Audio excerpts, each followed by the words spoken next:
Hello, everybody, and welcome to Political Junkies. I'm MAGA Jesse. And I'm William Beck. We'll get that down one of these days. One of these days. We got a great show for you today. We're going to be talking about the Chicago mayor's race. Absolutely. I'm very excited to talk about this one. This is one that I've been following very closely. Yes, you have. And today is the day that we might see the retirement of Lori Lightfoot. Today is the day of the initial election.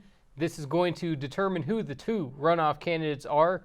There are 9 candidates in the field right now. 8 of them are Democrats, and one of them is not. We're going to get into all of them, explain the dynamics of this race, because we might see Lori Lightfoot go down today. I think it's almost like a for sure thing. You've seen the polls. Oh, absolutely. She's not even breaking top 4. Is that right? Right. You know, in some polls, she doesn't even make the top 4. Sometimes she doesn't make the top 5. She is in a very critical spot. It's not looking good for her. But as President Trump proved in 2020, polls don't really mean much. Right? I guess so, that's right. And it's hard to determine how exactly this thing is going to all unfold.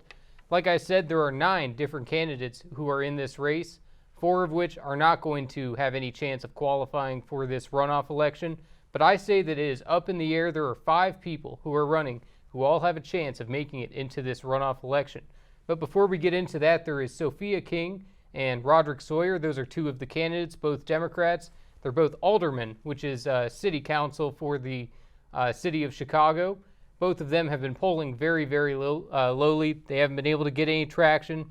It's looking very much like they are going to be towards the bottom of the pack, along with State Representative Cam Buckner, another individual who just can't seem to get any momentum in this election.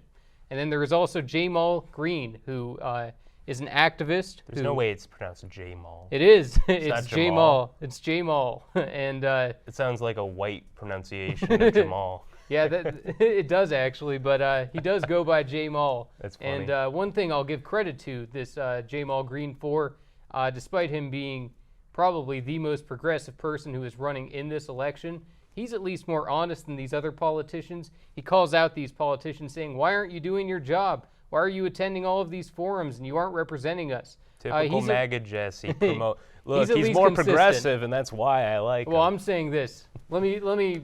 I should have said this off the bat.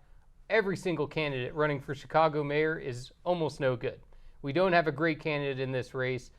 There are some people who I like more than others, but you know, it is essentially a Democrat-run city, and only a Democrat is going to win this thing. So Jamal Green, he's also got the support of Nina Turner, who was Bernie Sanders, right? And she's a real radical type person. So yes, she is. That's the wing of the... She might be running for president against Biden. We'll have to talk about that That's right. later. That would be very interesting if Nina Turner decides to enter that race. But that leaves us with the 5 real contenders: Willie Wilson, Lori Lightfoot, Brandon Johnson, Chuy Garcia, and Paul Vallis. It is within those 5 people, all of them have been polling between 10 to 15% throughout the last few weeks. And it's going to be 2 of these people who end up qualifying for this runoff election. I think Lori Lightfoot, like you mentioned, she's in a very tough spot. She is not doing well with the polls. She is continually falling and falling and falling. She doesn't have a good base of support, and this is one of those elections where getting only about 10 to 15% might be all you need to be able to make it into this runoff election. It shows how close this is. For those who don't know, the runoff is the top 2 vote getters in the primary. That's right. Yep. So whoever the top 2 vote getters are in this initial race is going to be who goes to the runoff.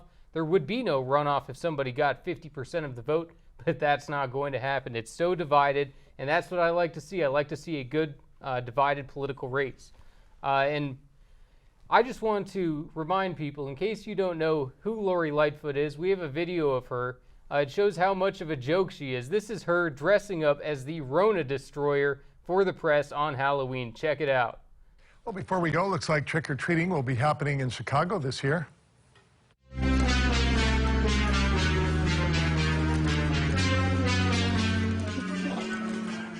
Yeah, that's Chicago Mayor Lori Lightfoot coming out in full costume, cape and mask as the Rona, as in Corona Destroyer, handing out candy to reporters and staff at her daily news conference. Trick-or-treaters will be asked to stay in groups of 6 or fewer there, avoid sticking their hands into any candy bowls, and of course, wear a mask with a mask over your mask. That's it. Well, I don't think she quite destroyed the Rona, but she did destroy my eyeballs. That was Oh, I know. terrible. She is a strange lady. She is odd to look at, and to do that on Halloween, she was telling people to put a mask over your mask. Lori Lightfoot is just a crazy individual, and it would be funny if it wasn't such a bad joke. She's destroying Chicago, the rising crime, the failing schools, the failing small businesses, all of the rioting, looting that happened because of Black Lives Matter, and she allowed all of it. Absolutely. Yeah, I got a video that we also want to watch here. So absolutely, yeah, let's run it. You slipping and sliding, I can do all them little. Baby, don't you? If you wanna run away with me, I know a galaxy and I can take you for a ride. So we got a mayor who doesn't like leading. She does like dancing on TikTok. Yeah. She's not great at it. At least No. she's up on the trends and whatnot. But man. Oh, it is. I mean, Man. it is weird. The fact that she is going out making all these videos, and she's like I said, a very strange person. She once claimed that she had the biggest dick in Chicago. That's Lori Lightfoot. Ooh. That's the lady we're talking about. This is a crazy person. And instead of doing her job, like you say, she's dancing on TikTok. So she only won the first time, really by accident, right? Because there's so many candidates running. Right. Yep. Very similar situation to like what's going on now. There were so many candidates in the running. It was a divided field. She only advanced to the runoff election with about 18% or so of the vote. And from what I understand, Tony Preckwinkle, who was the individual who she was going against, was just an establishment corrupt person. People didn't know who Lori Lightfoot was at the time, so they gave her a chance, and what a mistake they made. Yeah, no So kidding. I want to dig a little bit deeper into her because, it would be funny if she wasn't destroying a classic American city with the rising crime, the violence, the businesses that are hurting. And what's interesting is probably just about any candidate who is running can beat her in a runoff. So if she ends up making it to this runoff, we're probably going to see whoever joins her in that runoff going to be the next mayor of Chicago. It's a big if, though. Right. Again, has she been leading in one poll? Oh, one poll? Right. Well, that's the thing. I would say it's a statistical tie between Really? The top five. Paul Vallis, who I'm going to get into in a second here, he is definitely the one who has captured the lead. But Brandon Johnson, Lori Lightfoot, Chuy Garcia, and Willie Wilson are all in the running. Any of them could be the runner-up to this. So we'll just have to wait and see tonight what goes on there. But I want to explain a few of these other candidates of the top five, getting into them a little bit more so you understand who the players are that we're dealing with. Congressman Chuy Garcia, Jesus Garcia, he is someone who has previously sought the office of the Chicago mayor. He ran against Rahm Emanuel in 2015. He even advanced to the runoff election where he lost. But there's all kinds of problems that have come about with this recent campaign. He has had a tough time. He was seen as the alternative to Lori Lightfoot in the beginning. He has the most name recognition, but all of a sudden, he keeps dipping and dipping in the polls. He gets connected to the FTX scam, so he's tied to all of the crypto business. He took donations from SBF? Yep, Okay. Sam Bankman-Fried. That's he was involved with all of that, getting the donations and whatnot. Interesting. Chuy Garcia has also now been tied to some corruption with the Illinois Speaker of the House. He claims that he has nothing to do with it, and there's been several other reasons why Chuy Garcia has continued to lose support, considering the fact that he couldn't even beat Rahm Emanuel. And Rahm Emanuel, just to remind everybody, he was Barack Obama's chief of staff in the White House. Rahm Emanuel now, he's the ambassador to Japan for Joe Biden. It's just a never-ending story of corruption with Rahm Emanuel, and Chicago has been damaged for a very long time because of him and because of Lori Lightfoot. So the thing is here, these the people of Chicago, they keep voting these people in. It's like they want the craziest mayor they can have. Right. So And corruption is par for the course in Chicago. They're used to it. So of the top five, who's the craziest Right, and then among them? Right, aside from Lori Lightfoot. Aside from Lori Lightfoot, of course. Right. The next person who I would say is the next craziest is this Brandon Johnson. Okay. Let's go, Brandon. Brandon Johnson is a county commissioner in Chicago, and he is perhaps even more radical than Lori Lightfoot on defunding the police. In a recent debate, even Lori Lightfoot was calling out Brandon Johnson, saying he's going to defund the police. I would never do anything like that. It's incredible that Lori Lightfoot was pretending to be the pro-police candidate. But Brandon Johnson, he said that defunding the police, it's not just talk, it's a real political goal. It's what he actually wants to implement. And he's backtracking those words because it's not something that you can say during an election to win. So he's obviously backtracking, saying what he needs to win the votes. But Brandon Johnson is a very, very bad person who I think would defund the police, and I think he would take Chicago in an even worse direction, if that's even possible. Yeah, no kidding. And also, one of the things that Brandon Johnson does constantly is he pushes the myth that instead of sending police out to deal with crime, that we can send these mental health professionals, we can send some counselors to go deal with the gangs. It's like, what are you talking about? You know, I understand here and there if there's a mental health emergency that maybe you send a professional out to that instead of a police officer, but it is no replacement. You cannot replace police officers. Police officers are the only way that we can straighten out Chicago, straighten out the crime, and the fact that Brandon Johnson has such little faith in our own cops, it's a very big problem. And another big thing that Brandon Johnson likes to do, he wants to tax the rich. He wants to drive all of the businesses out of Chicago, as if Lori Lightfoot hasn't done that enough.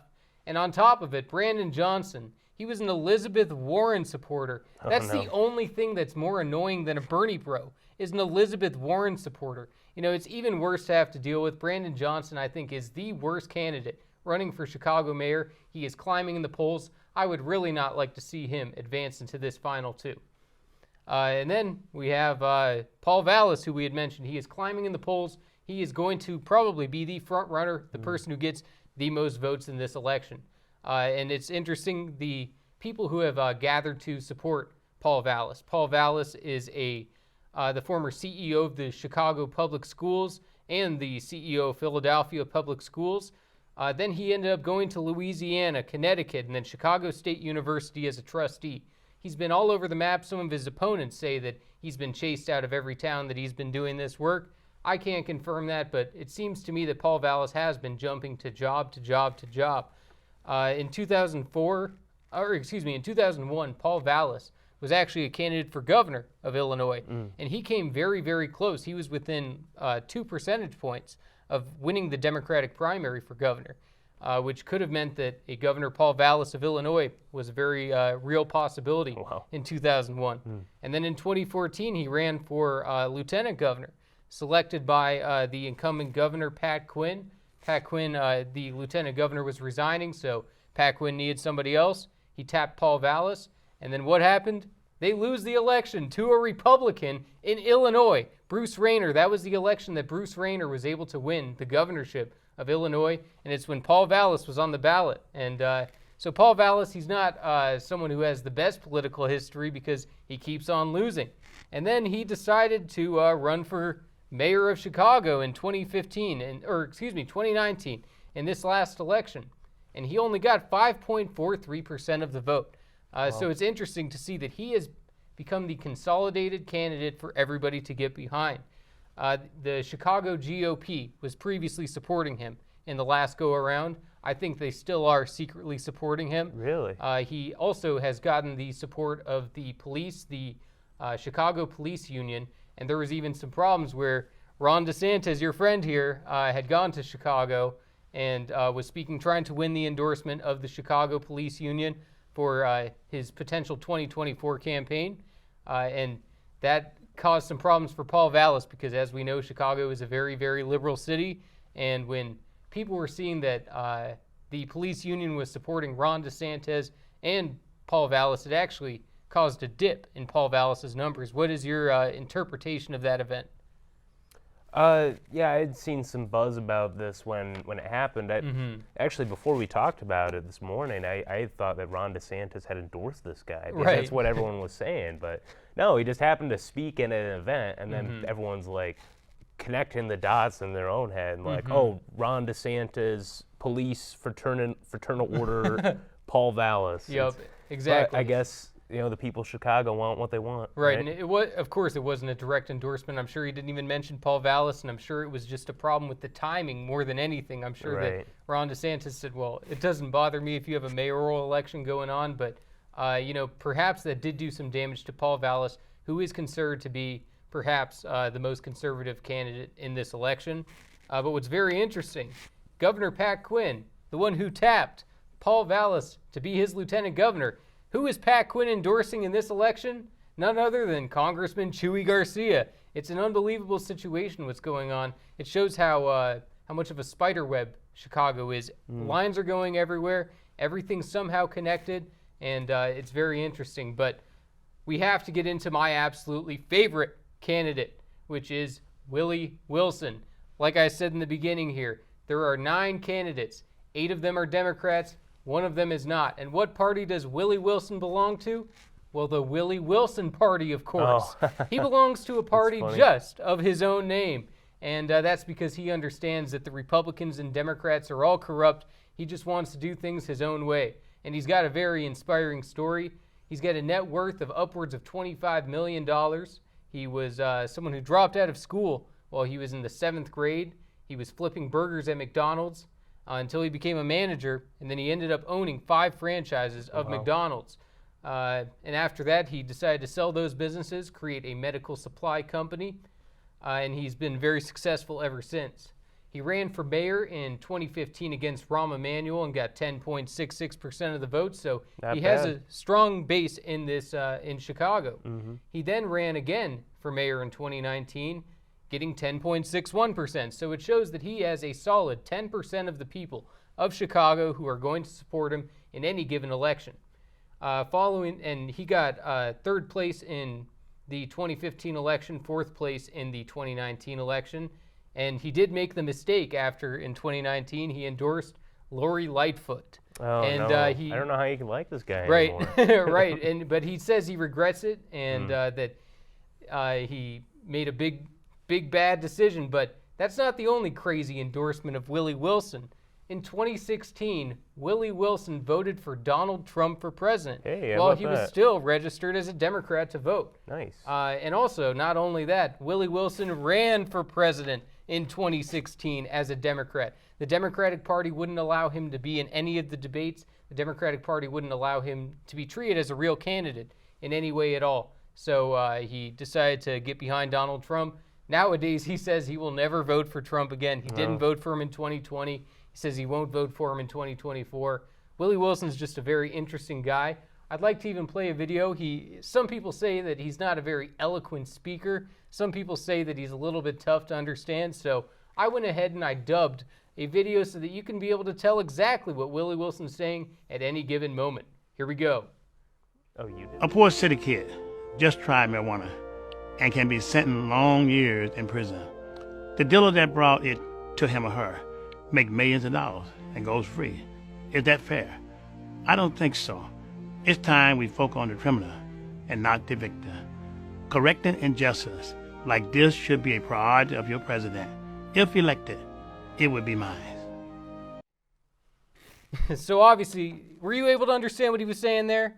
The captions helped, maybe a little bit. Yep, and I don't think those captions were actually accurate, but what gave you that idea? Right, but he is someone who doesn't have a ton of education. He's someone who's very successful in the business world, and he does have problems with his vocals to enunciate, being able to make sure that he's properly understood.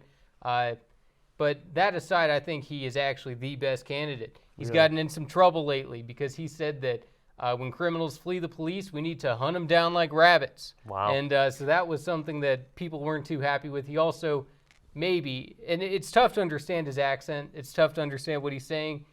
He got accused of calling a group of an audience a bunch of whiteys, but it sounded like it was coming from his heart. It sounded like it was coming from a good place. I don't know. I don't really know. Racism against white people's cool as long as it comes from the heart, I guess. Yeah, no, I don't know. And it's tough to even understand what he says. So I don't even know if that's really what he said. And then there's another issue he's running into. They're saying that he's bribing voters. They're saying that he is bribing voters into paying for him, which is funny because he did the exact same thing in 2015. He did the exact same thing in 2019. There were no issues then. And what was he doing? He was giving out gift cards for gas and groceries. So while these other candidates are out there saying, we need to eliminate fossil fuel, Willie Wilson is saying, I'll give you free gas. He's doing the exact opposite. And, the media has come after him saying, well, you can't just give people free gas and groceries forever. What are you going to do as mayor? And he says, I have to do this because the mayor isn't doing her job. She's leaving, all of our people out on the streets. The homelessness is out of control. And I think it's going to take someone born and bred from Chicago. Willie Wilson is, the definition of Chicago, working his way up, making something of himself. I think it's pretty incredible. He's focused on crime, low taxes. He's not going to take a salary if he is the mayor. Nice. And he also wants to end vaccine mandates, which is very important. And he says that's part of the problem. Why are we firing our police just because they didn't get a vaccine? It doesn't make any sense. So Willie Wilson, he's someone who I can't help but be entertained by. He's lived such an interesting life. And I also want to give credit to Paul Vallis because it appears that Paul Vallis is also against vaccine mandates. You can see up here that on his Facebook, he was posting that Lori Lightfoot is now campaigning that she got rid of vaccine mandates that she was the one who implemented. So he's pointing out the hypocrisy. I'm not sure if he's going to be as hardcore on this issue, and definitely not as hardcore as we need him to be. But I do think that Paul Vallis is one of the better candidates. So with all of this said, if I had to make a prediction right now, I would say that the two people advancing to the runoff election would be Paul Vallis and Let's Go Brandon Johnson. I think that Brandon Johnson is tapping into the extremists that aren't voting for Lori Lightfoot anymore. He's tapping into that Black Lives Matter extremism, and I think that Paul Vallis has the majority of the support as of now, which this will be the first time in a very, very long time that it could be even over 100 years that the Chicago mayor, the incumbent, does not make it to the runoff election. We're going to see Lori Lightfoot probably get under 15%. It shows that, which means 85% of Chicago is against her. That's what that means. It means that the majority of the people want nothing to do with her. Now, Willie Wilson, he's probably going to be one of the... that's who Lori Lightfoot would like to go against. She wants to go against she wants to go against Willie Wilson because Willie Wilson is the most out there. He's, going to say the most wild things, and Lori Lightfoot thinks that is her best chance. But I think regardless who she goes against, she is going down. What do you think, William? Let me ask you this. Of Willie Wilson and Paul Vallis, who do you think you would prefer of those two candidates? And then who do you think is going to make it to this runoff election? Well, they both seem like populists, so I gotta admire that at least. I'm not one who votes for Democrats, but right. I think your assessment's probably correct in that seeing those two go to the general election, and Lori Lightfoot's probably not even gonna place in third. It's probably going to be fourth place, I'd imagine. It could very well be. As much as I know you love Willie Wilson, I think he's probably going to be fifth place. So we'll see. That's the thing. It's like I said, statistical tie for second. Paul Vallis is probably the top vote getter, and then from there, it's all up in the air. Well, we'll find out tonight. Absolutely. When the election goes down. And if we get a Vallis versus Willie Wilson general election, oh man, we couldn't get any better if that's the case. Right. Awesome. But yeah, that is our show for today. I hope you guys were able to get some good information. Feel free to comment. Let us know what you think is going to happen in this Chicago mayoral election. Let us know who you support and who you think is going to win. Thanks for watching. We'll see you next time.